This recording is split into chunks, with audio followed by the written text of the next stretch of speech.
Morning. We are here today to discuss some socialist thinkers and their interrogation of ecological thought. This is part of the UGC module Society and Ecology. We're going to speak about Murray Bookchin, who was an ecological thinker and an anarchist. Anarchism advocates a return to modes of living where the ruler and rule have direct contact, and there is active participation of members of a polity in management of resources. Ecological idealism has found its way into the anarchist ways of thinking through the desire for simple social forms that rely sensitively on surrounding environments. Murray Bookchin, an American anarchist theorist, is known for his work of integrating the ecological perspective into the anarchist philosophy of social change and revolution. Anarchism takes issue fundamentally with the social organization that ensures capitalist form of production and wage labor. In this respect, it is on the same track as communism or socialism, but it envisages a loosely governed, flexible, harmonious society, unlike communism, which envisages a centralized, strong party state controlling economy and governance. Anarchists believe that labor that produces goods must be applied socially through coordination, hence all wealth is social. Anarchists propose that social life that ensures harmony and freedom while ensuring that no one overly abuses the fruits of social production must be maintained.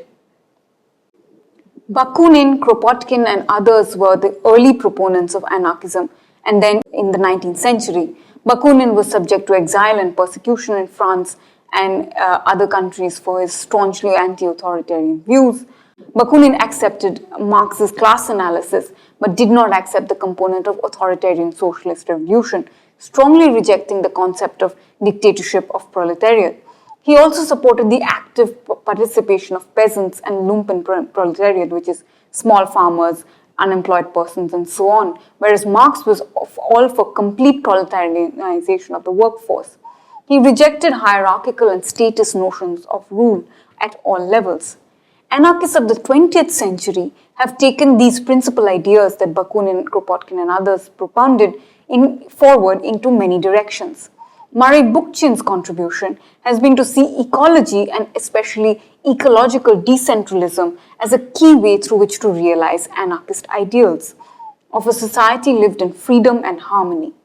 He held a dream of a democratic ecological society. The anthropologist James Scott takes the questions of agrarian livelihoods through an anarchist lens. In the book Moral Economy of the Peasant, he shows various micro-level risk calculations made by peasants to protect himself from the power structures that surround the agrarian economy, especially manifest in terms of debt, taxes, and so on, and how these model economies break as market forces are introduced. In this way, anarchists are interested in driving home the point that strategies may be evolved on social, political, economic, and ecological ways in which individuals can live in optimal freedom and harmony while avoiding bigger structures of capitalist modernity.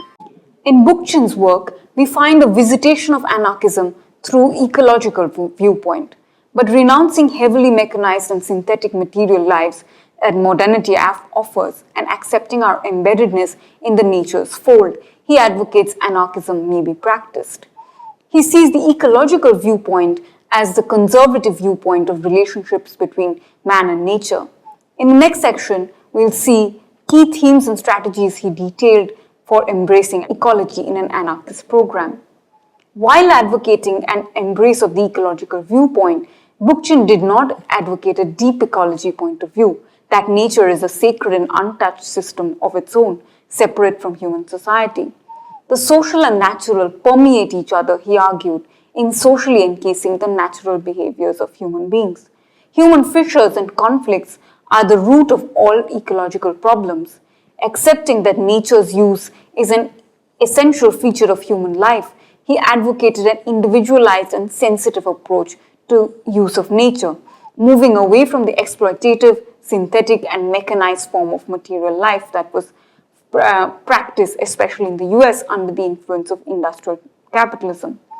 He argued for a critical ecology, not the ecology that is reduced to biological technocracy.